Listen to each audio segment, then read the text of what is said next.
So, welcome to my artistic research presentation. In the coming 20 minutes, I will explain to you quite extensively how I use randomness in dance. But first I will start with the why. Because in the last couple of months, I've actually started to realize more and more about why I'm doing this. And then we'll go into the how and the what. Let's start with a quote. It's a quote from Margaret Iverson in her book Chance, on the use of chance in art. I will read it for you, but you can read with it. There's something terribly arid, not to say mechanistic, in the idea of a world where all our purposes result in predictable consequences, where we are completely transparent to ourselves, and where intentions always result in expected actions. We value the degree of interference in human intentional activity. Interference. So that's for me an important word, and especially also the last sentence. So we value the degree of interference in human intentional activity, because when I am randomizing things, in a way, I am interfering with my own intentional activity. I will come back to that later. Another quote, this time I'm quoting myself. This thrill of seeing humans live on stage, following certain rules, stems partly from the fact that no one ever knows exactly what will happen. This thrill may lie at the core of performance art. So this is the thrill of the unknown, of the unexpected, of something that you don't exactly know how it will go, of wanting to see what will happen. And then we get back to interference, because I think interference is a very important part in creating this thrill. Because, as I said, when I randomize things, I'm interfering with intentional activity. But something I realized in the last 2 months, working with Eldad Ben Sasson on the piece that you've probably also all seen, I realized that this interference can happen on many different levels, in different moments in the creation process, and on different scales in the creation process. So for example, Eldad, he asked us to interfere with his choreography in the moment of doing it. He asked us explicitly not to do the choreography. So for example, if we would be going from point A to point B with one body part, we were invited to then interfere with that, and maybe one day go like that, and the other day go in a different way. This I would call interference, a dynamic interference. I will come back to that later, what I mean with that. But this is a kind of creativity and intuition that happens in the moment, which interferes with something that was fixed before. So now we come, so in that way, what I mean is that interference is important as a performative value as well. So, different versions of interference happen during a creative process, and now we're looking at a dance piece. And firstly, I will explain what I mean with static interference and dynamic interference. Static interference means that the interference happens before the performance. So, for example, I have a phrase of movements, and then I randomize the order of these movements. And then after I have something which I've interfered with my own intention. It's different, but then I fix it again because it's been randomized and that's what it is now. I show that, and that's what it is. It's static interference. Dynamic interference is something that happens every time you recreate, and by that I mean perform a piece. So for example, what I explained with Eldad, he wanted us to do it every time differently by interfering every time in the moment and using our creative intuition in the moment to change what is happening in a small way. Then it can happen on different scales. So for example, what I explained with Eldad is micro interference.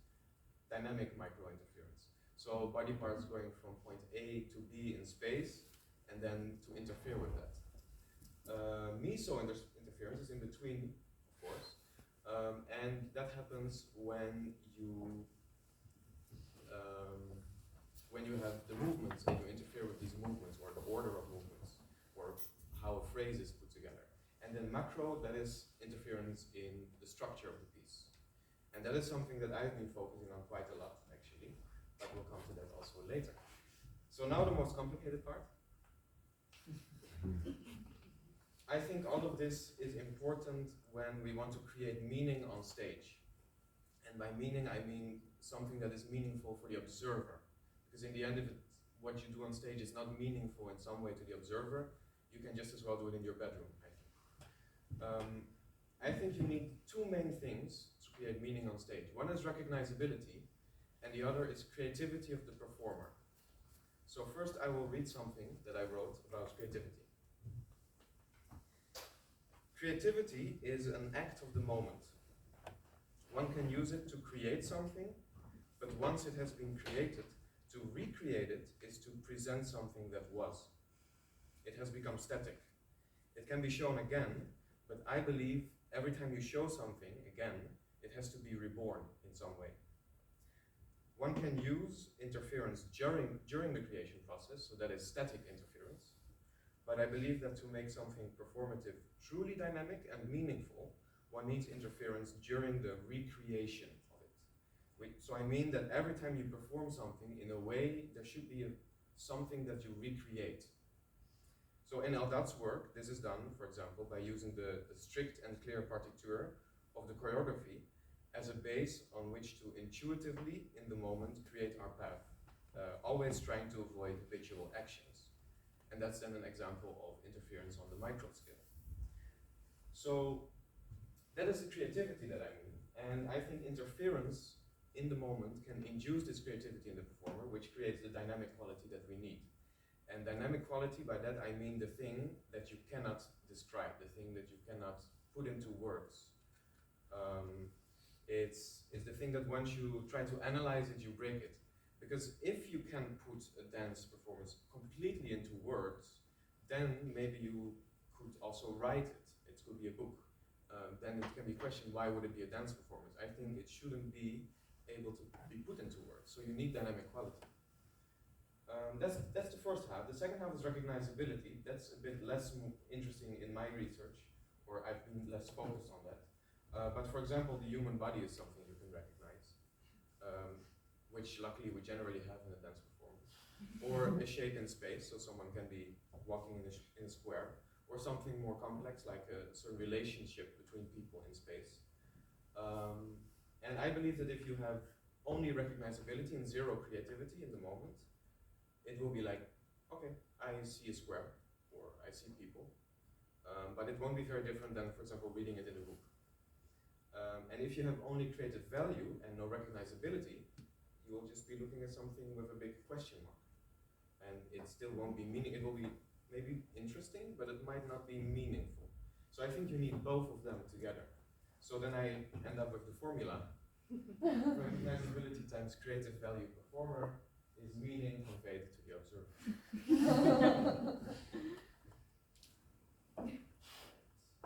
Yes. This slide will come back in the end, just for you to think about. So now we will look at something which has interference on the micro level, the meso level in a static way. And we're going to look at Apollo and Ine doing a duet, which we created last week. I used for that one of my methods, which I will explain later how that exactly works. Let's see, anything I want to say about that?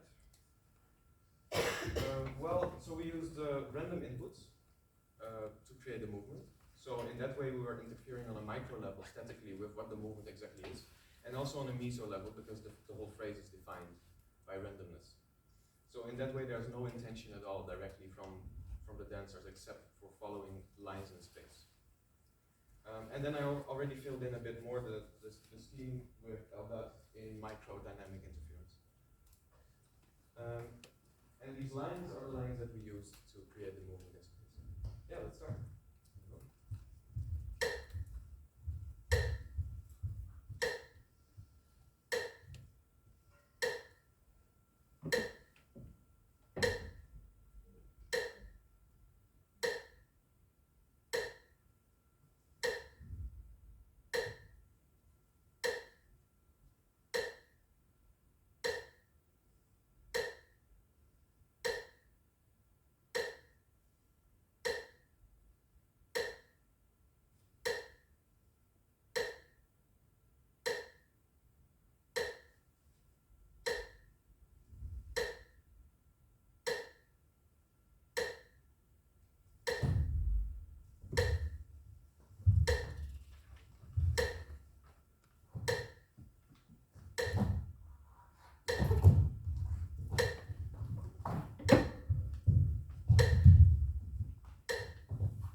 example of static interference on a micro and a meso scale.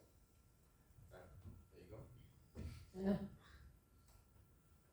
Now, we've looked a bit into the why, and we've seen an example of some movement where I completely only use interference, in this case randomness. Now we can go a bit more into the research.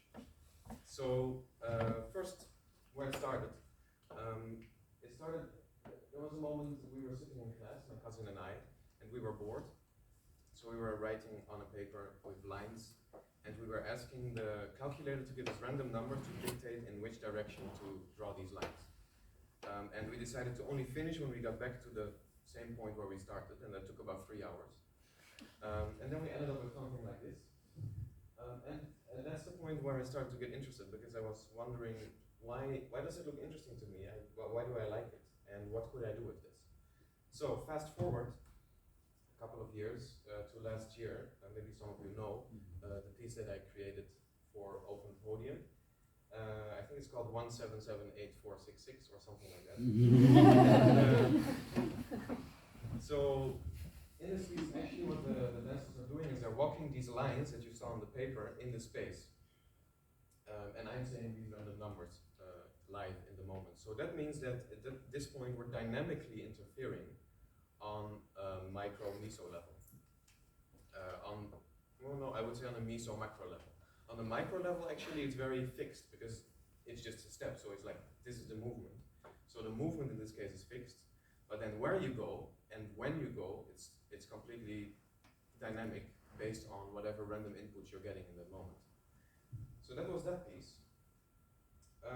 Fast forward another year, and the same cousin created a program which did exactly the same thing that we did on the paper, but then a computer does it for you. So you can ask as many steps as you want, different thicknesses, colors, different amounts of directions.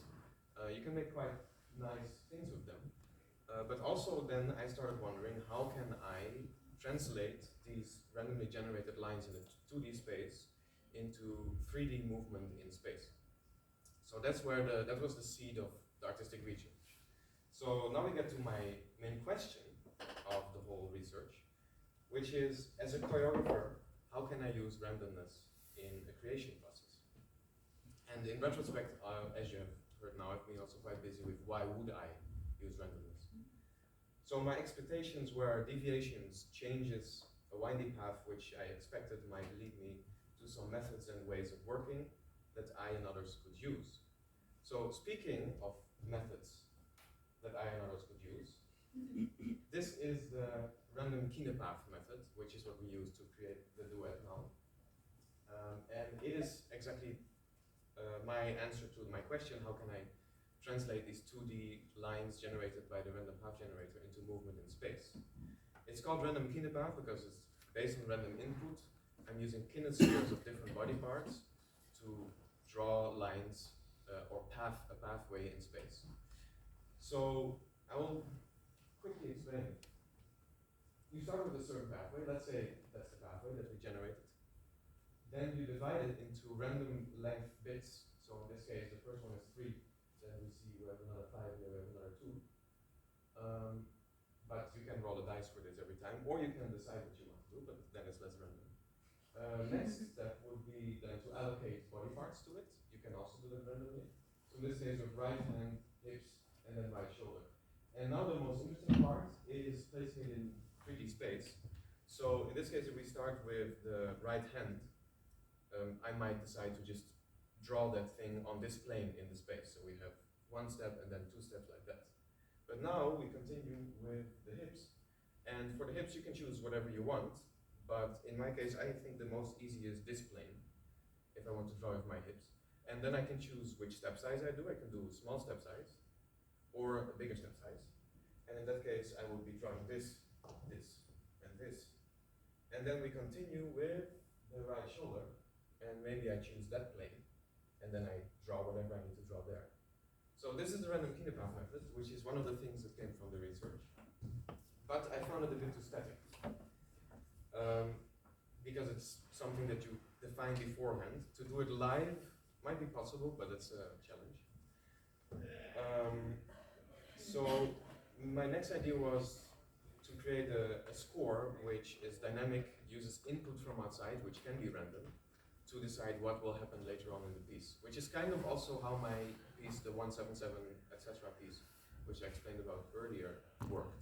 Because we had, for example, one moment where it depended, that the thing was, if a performer gets to this point, and whether they would get there depends on the random numbers and the directions they're walking in. But when they get there, the score said, we go to the next chapter. But we never know when that will happen and in which way, and every time the constellation is different. So actually that was already a dynamic score, but I thought a bit about it more, and I came to something which is a bit like a decision tree. So we started in one situation, for example, okay, all the performers are now walking to the nearest number. So in this case, I had in mind, we'll sprinkle numbers onto the floor, and people are just walking around to the nearest number. You look at the number, and then it tells you if it's odd or even, what you have to do, and you can see that actually you're kind of in a loop, either walking or running around, except when you get a zero. When you get a zero, you get out of that loop, and you go into a different state, moving very slowly, in this case. Just an example.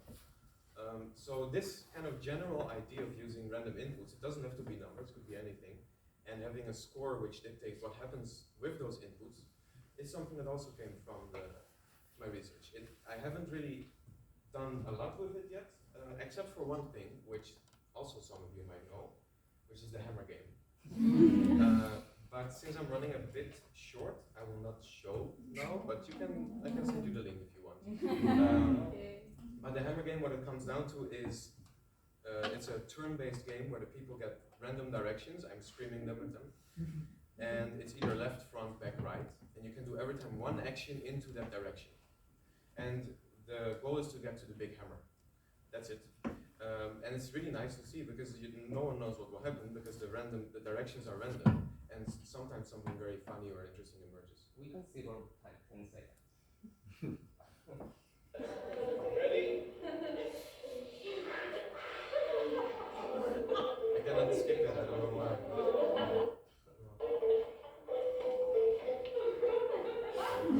So in this case we decided on a specific aesthetic, which is a video game aesthetic.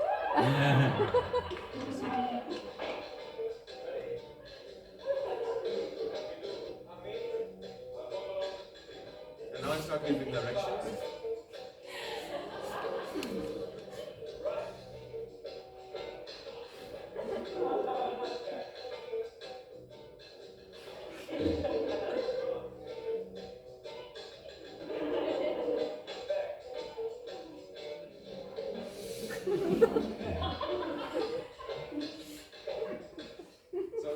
Just a little bit. It goes on for 5 minutes. But what you see there is, so the aesthetic that we chose was just to make it a bit more clear what they're doing, and it made it also very much fun. So the aesthetic was static, but the filling in of your actions was dynamic, and also the directions you were getting were dynamic. So there was creativity in the moment, which makes it engaging. So let's go back to the schedule a little bit to wrap it up. I fill in a little bit more. So, for example, DTS, that's my decision tree score ID, or also the hammer game, would fit in being dynamic on the meso and the macro score. And then, for example, the hammer game would be static on the micro score because we chose for a specific kind of dynamic. And then, for example, using the random Kine path, I fit more into static micro and meso. And actually, so I write down here traditional choreography, but I talked about this with Jochem, and he said there's actually another thing. There's also, because this is all using interference, my idea of interfering with intentional activity, there's also non-interference, where everything is already clear and set. So a choreographer comes clearly with an ID, executes that ID, and then it's executed clearly like it is on stage. So actually there should be an extra thing of even more traditional choreography next to it. And then finally, to wrap it up, so what I'm trying to do is I'm trying to create meaning on stage by using randomness to interfere with what is happening, to induce creativity, which creates the dynamic quality, which I think is something you need in a performance to make it work. And that was it. Thank you.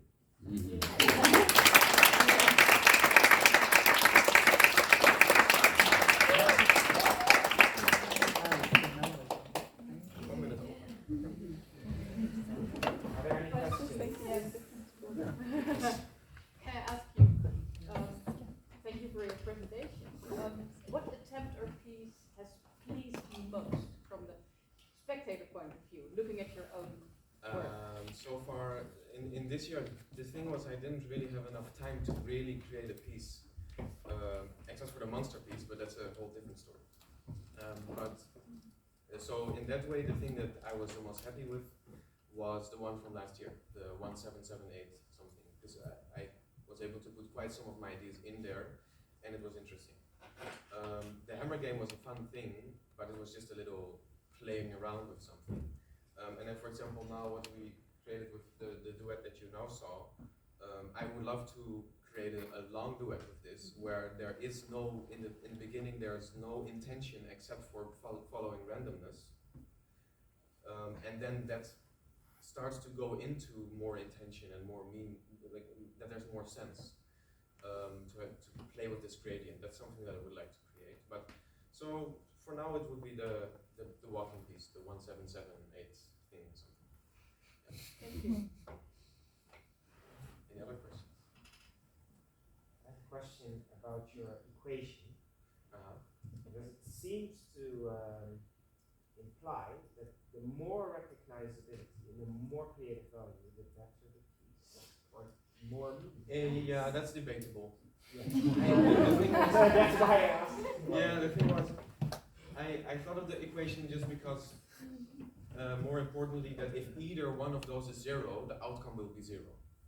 That's why I made the equation more. How high it should, like, putting numbers to it, we're talking about dynamic quality, so I think you cannot put numbers to that. But it's more about the idea of, if either one of those is zero, the outcome will also, like the meaning will also be zero. That was more what I wanted to say with the formula. Yeah? You are using the word interfering. Yes. And I'm wondering about that because for me interfering is something like interfering for me means like I'm interfering in something that already exists in a way, like in a structure or in a thing. So I think there's multiple questions, kind of like what are you, because you're saying interfering with intentional activity, Yes. but is it then like really on a basis level of like I want to interfere in the way that we step, like on what level is it for you? Yes, I get that, Yeah. but like when you're making your work, you are moving within a framework that you have set. Yeah. So you are interfering within something that you created, that structure, knowing that it will be about interfering.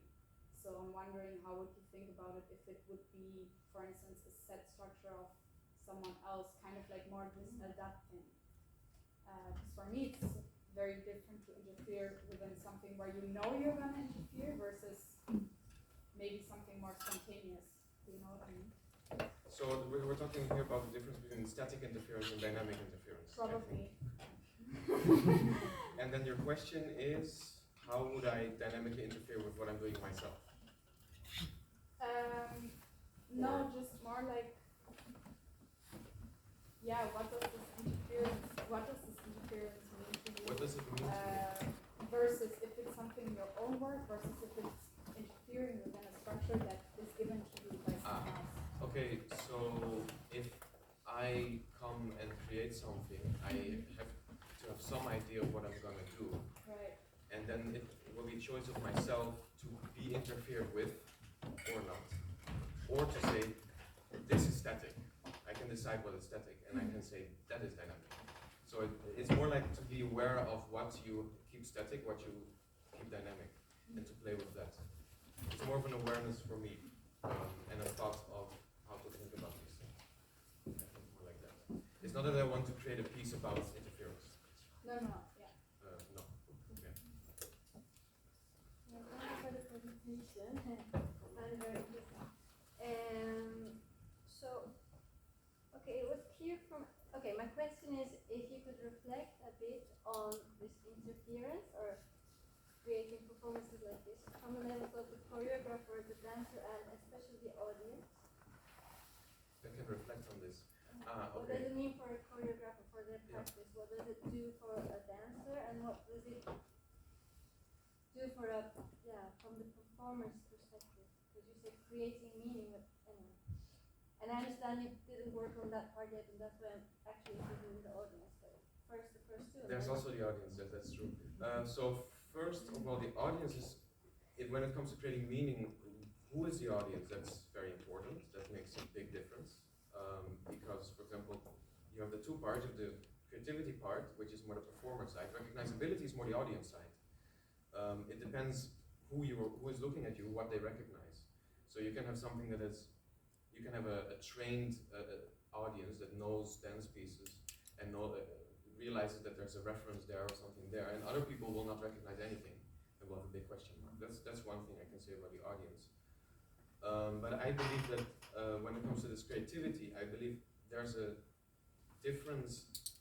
If you're watching a piece that's being done again, instead of watching a piece that's being recreated in the moment, so there's something dynamic there, something where the performers have space to, in that moment, decide or feel what they intuitively need there, then you're watching a part of a creation process live, and I think that's what is the most interesting.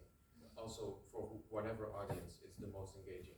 That's what I believe. It's not that I can say, it's the truth.